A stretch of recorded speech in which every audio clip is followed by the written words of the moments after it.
Dr. Zexathara adjusted the containment field controls with her 4 primary appendages, while her secondary arms recorded observations on the neural interface. The specimen floated in the biosuspension chamber, unconscious and seemingly fragile. After 3 cycles of study, the hegemony's xenobiology team had classified it as Category 7, primitive biped, non-threatening. The creature was small by galactic standards, barely 2 meters in height with only 4 limbs and a pathetically limited sensory array. No natural armor, no energy projection capabilities, no psionic resonance. Its brain showed activity patterns, suggesting basic intelligence, perhaps equivalent to a Keth-Mori juvenile. The species designation read human in the databases, originating from a backwater planet in the outer spiral arms.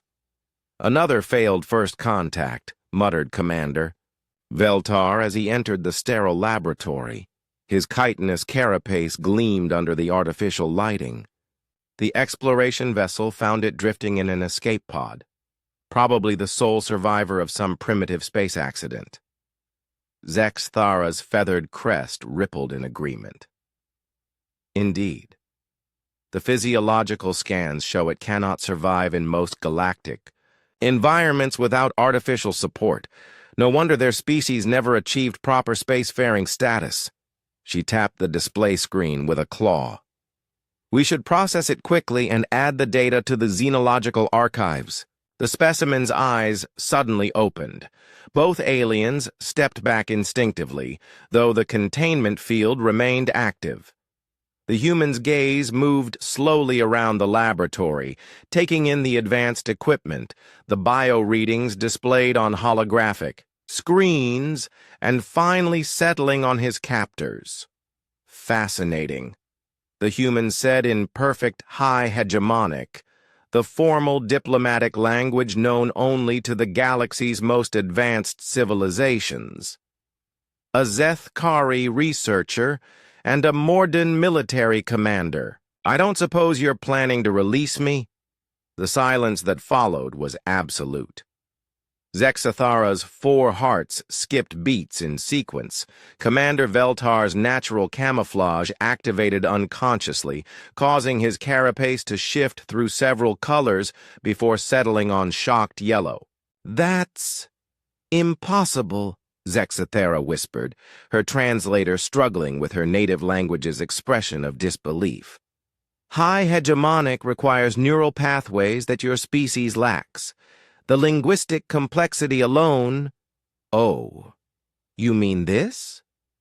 The human switched to ancient Keth-Mori battle cant, then to Silithian quantum mathematics language, then to the sacred ritual tongue of the Nethys Collective, languages that took most galactic species centuries to master, even with neural enhancement. I picked them up during my travels. Commander Veltar reached for his sidearm. "What kind of creature are you?" The human smiled, an expression that didn't translate well, but somehow conveyed both amusement and something darker. "I'm exactly what your scans told you. A human, Marcus Chen, formerly of the research vessel Prometheus. And I've been studying you for the past 3 days while pretending to be unconscious." "Studying us?" Zexathara's voice climbed several octaves. "Your technology, your social hierarchies, your military protocols." Marcus's eyes fixed on the commander. "Did you know your species has an involuntary color response to psychological stress? Very useful information. Also, Dr. Zexathara, your research notes are still open on screen 3. Fascinating work on neural pathway mapping, though I noticed some errors in your conclusions about human brain capacity." The Zeth-Kari scientist's appendages trembled. "The containment field is designed to hold creatures that think in 3 dimensions," Marcus interrupted. "Your mistake was assuming I think like you do." The human closed his eyes briefly. When he opened them again, they seemed different, more focused, calculating. You see, humans have this peculiar trait. We don't just adapt to new environments. We learn to exploit them. Every moment you've held me here, I've been mapping the quantum fluctuations in your containment system, memorizing the harmonic frequencies of your energy patterns, and calculating probability matrices for 17 different escape scenarios. That's impossible without quantum processing capabilities. Who says I don't have them? Marcus tapped his temple. Not artificial ones, mind you. We evolved them naturally. On Earth, survival meant outthinking predators with better physical capabilities. So we became very, very good at pattern recognition, strategic thinking, and what you might call aggressive problem solving. Commander Veltar's carapace shifted to deep red, the Mordoon color of imminent violence. Even if you could escape, you're one primitive against an entire ship. One primitive who's been listening to your communications for 3 days, Marcus replied casually. I know about the power core instability you've been hiding from the crew, the political uprising in Sector 7 that's got your superiors worried, and the fact that this ship is carrying enough exotic matter to level a moon.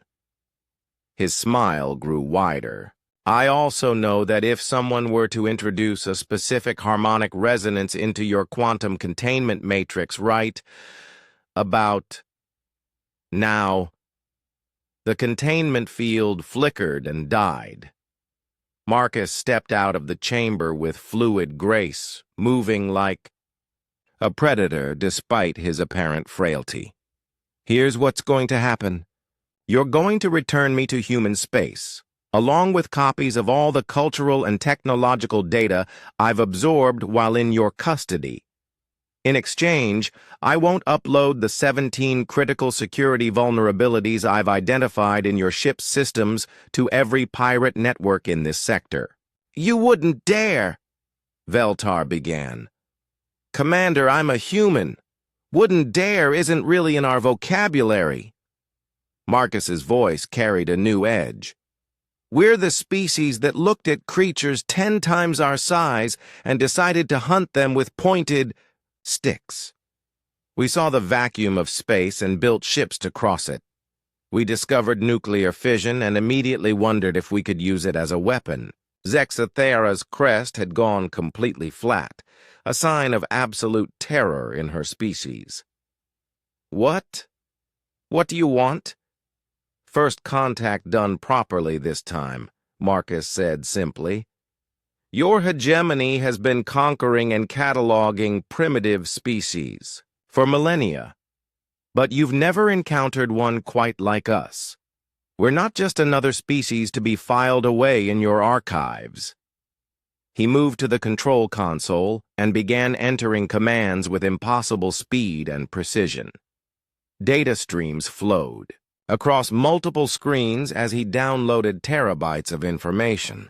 See, the thing about humans is that we have this annoying habit of exceeding expectations. You thought you caught a specimen. What you actually did was give one human access to your entire technological and cultural database. He turned back to them, and his expression was no longer quite human. It held something ancient and predatory that made both aliens step back. I'm not your prisoner, Dr. Zexathera. I'm your wake-up call. Humanity is coming to the galactic stage, and we won't be filing applications or waiting for approval.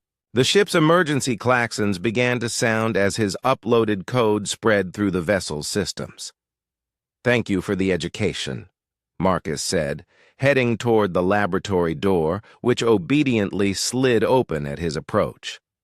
I'll be sure to mention in my report that the hegemony's first contact protocols need significant improvement. As he disappeared into the corridor, Commander Veltar finally found his voice. What have we done?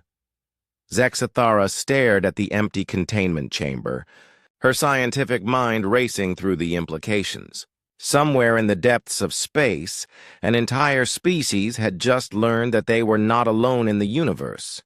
And thanks to one harmless specimen, they now had the tools to do something about it. The galaxy would never be the same.